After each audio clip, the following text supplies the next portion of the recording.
खबर अयोध्या से कांग्रेस ने बीजेपी कार्यालय का घेराव करने के लिए पुष्पराज चौराहे से बीजेपी दफ्तर की तरफ बढ़े, जहां उन्हें पुलिस ने रोक दिया। कांग्रेस जिला अध्यक्ष चेत नारायण सिंह ने सिटी मजिस्ट्रेट को एक ज्ञापन सौंपा। पिछले एक दशक से केंद्र की मोदी सरकार द्वारा कांग्रेस पार्टी उसके नेताओं के खिलाफ राजनीतिक प्रतिशोध की भावना से लगातार गैरकानूनी कार्रवाइयां की जा रही है। हाल ही में यंग इंडियन प्रकरण में माननीय न्यायालय ने स्पष्ट रूप से निर्णय दिया है कि सोनिया गांधी राहुल गांधी के विरुद्ध एड के कार्रवाई अवैध, दुर्भाग्यपूर्ण एवं क्षेत्राधिकार से बाहर है तथा इसमें मनी लॉन्ड्रिंग या अपराध की कोई आय नहीं पाई गई। इससे सरकार की बैडमिंटन पूरे देश के सामने उजागर हो गई। इन्हीं सब बातों का विरोध करते हुए आज कांग्रेस ने भाजपा कार्यालय गिरने की रणनीति बनाई थी।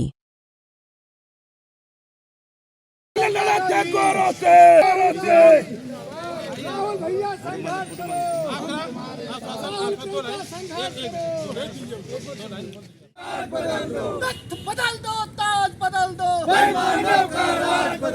अभी तो ये लड़ाई है, आगे और लड़ाई है, अभी तो ये लड़ाई है, आगे और लड़ाई है।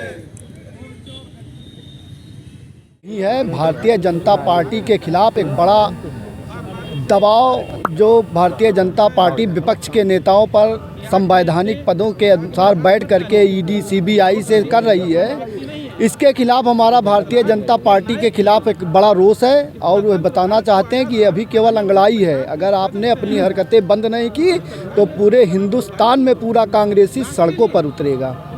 यही हमारा कि जो ईडी सीबीआई के बल पर विपक्ष के जितने भी नेता हैं उन पर फर्जी मुकदमे करवाना, फर्जी तरीके से उनको बदनाम करना, पूरे देश में उनकी छवि को गिराने का जो काम भारतीय जनता पार्टी कर रही है उसके खिलाफ हमारा आज वो आज़ादी का आगाज़ है। इसमें सारे लोग शामिल हैं, हमारे पार्टी के जिला अध्यक्ष से लेकर के सारे अधिकारी, सारे पदाधिकारी शामिल हैं। नमस्कार, आप सभी का हम हार्दिक स्वागत करते हैं। आज जो ये प्रदर्शन हुआ है ये मौजूदा सरकार भाजपा सरकार के ख़िलाफ़, जो लगातार भाजपा सरकार कांग्रेस पर और उन हमारे हाई कमान पर लगातार दबाव बना रही है। जैसे झूठे केस लगाना, ईडी और सीबीआई के फर्जी वाड़े के जो केसेस लगातार हमारी हाई कमान माननीय श्रीमती सोनिया गांधी और श्री राहुल गांधी अथवा उनके परिवार पर लगाया जा रहा है, उसके खिलाफ़ आज हम लोगों ने भाजपा कार्यालय अयोध्या के घिराव के लिए एक प्रदर्शन किया, जिसमें हमने समुचित पूरी एक व्यवस्था के साथ हम ये आगे बढ़ रहे थे कि हम किसी भी तौर से जाकर के और उस भाजपा को घिराव करें और उनको ये आने वाले समय में उनको हम एक संदेश ये देना चाहते थे, एक ठोस संदेश ये देना चाहते थे कि यदि इस तरह से लगातार पार्टी पर दबाव बनाया गया और पार्टी के ख़िलाफ़, हमारे नेताओं के ख़िलाफ़ अगर इस तरह से गलत और झूठे केस लगाए गए तो हम इसके लिए आने वाले समय में एक ठोस कदम उठाएंगे। एक बड़ा कदम हमारा होगा और उनके खिलाफ़ हम और ठोस और बड़ा प्रदर्शन करने के लिए उनको हम ये आगाह करने के लिए ये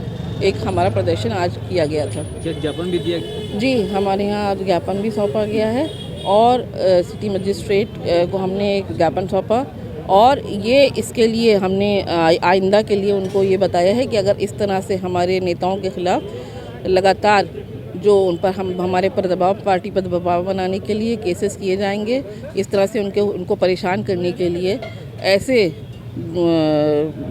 बेबुनियाद उन पर आरोप जड़े जाएंगे तो हम उसके लिए ठोस कदम उठाएंगे और पार्टी बड़ा और ख़ास तौर से हमारी महानगर कमेटी और ज़िला कमेटी जो है वो एक बड़ा प्रदर्शन आने वाले समय में करेगी। एक मामले की बात जो है, राहुल जी का केवल एक कहना है, एक बात का कहना है कि जो इस राष्ट्र के नागरिक हैं किसी का वोट न छूटने पावे। क्या गलत कह रहे हैं वो? जो इस राष्ट्र का नागरिक है उसका वोट अगर छूट जाएगा तो किस प्रकार का प्रजातंत्र होगा, कौन सा प्रजातंत्र होगा, कैसे वोटिंग होगी? उनका ये कहना है कि एक थोड़ा सा टाइम और दीजिए, लोगों को अवसर दीजिए। पूरी जनता पढ़ी लिखी नहीं है, लिटरेसी इतनी पूरे देश में नहीं है कि हर व्यक्ति उसको लेकर के भर करके एक हफ्ते के अंदर जमा कर देगा। थोड़ा टाइम चाहिए और आप प्रयास करिए। इनको चाहिए कि इनके जो अधिकारी हैं, तहसीलदार हैं, उनसे ऊपर के अधिकारी, उनसे नीचे के अधिकारी, उनकी ड्यूटी लगा करके और माइक ले करके एक तरफ से पूछते हुए अगर किसी का वोट छूटा हुआ है उसके वोट को ये ले जाके बनवावें। तो राहुल गांधी को इस पर आपत्ति थोड़े है।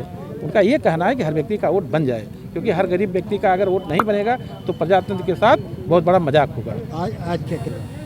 आज राहुल जी को उनके परिवार को बार बार ईडी सीबीआई से परेशान करने की कोशिश करते हैं। अभी ये गए कोर्ट ने इनको संज्ञान में नहीं लिया।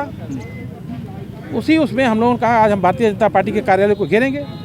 मनरेगा चल रहा था ना, मनरेगा महात्मा गांधी जी हमारे राष्ट्र के नायक हैं। गांधी जी जब निकलते थे तो देखते थे महिलाएं अर्धनग्न टहल रही हैं, गरीब महिलाएं अर्धनग्न टहल रही हैं। उन्होंने कपड़ा पहनना छोड़ दिया था, एक धोती पे पूरी ज़िंदगी को काट लिए। इसीलिए मनरेगा की व्यवस्था कांग्रेस पार्टी ने लागू की कि जो हमारा गरीब तबका है उसको काम मिलेगा, काम के बदले उसको पैसा मिलेगा, अनाज मिलेगा, जिससे उसका जीवन यापन होगा। उसको भी ये ख़त्म कर रहे हैं। पहले नाम बदल रहे हैं, उसमें जो परसेंटेज है प्रदेश का उसको कम कर दे रहे हैं। मतलब धीरे धीरे उसको इतना लचर करके ख़त्म कर देना चाहते हैं कि जो हमारा गरीब तबका है उससे वो वंचित हो जाए। कांग्रेस पार्टी द्वारा जो है, जो वर्तमान सरकार है भारतीय जनता पार्टी की, आए दिन कुछ न कुछ जो है विवाद खड़ा करती रहती है। आप देख रहे होंगे कि पिछले दिनों ये जानकारी में आई है बात कि जिस प्रकरण का निक्षेप हो चुका है, यंग इंडिया प्रकरण, उसको न्यायालय ने जो है अपने स्तर से गांधी परिवार को जो है वो निर्दोष पाया है। फिर उस जो है गांधी परिवार का आदरणीय श्रीमती सोनिया गांधी को और राहुल गांधी का नाम उसमें घसीटा जा रहा है। ये उचित नहीं है। देश में काम कर रहे हैं आप, सत्ता में तो आप काम करिए, विरोध ही करना काम है। आपको सचेत करना, वो सचेत करती है। आप SIR को लेकर के देख लीजिए, कई प्रदेशों में राहुल गांधी ने उसका सर्वे कराया और बात जो है सच्चाई सामने आई निकल करके, फिर भी उसका आप लोग विरोध करते हो, तो ये गलत बात है। ऐसा नहीं होना चाहिए। एक मामला और बिहार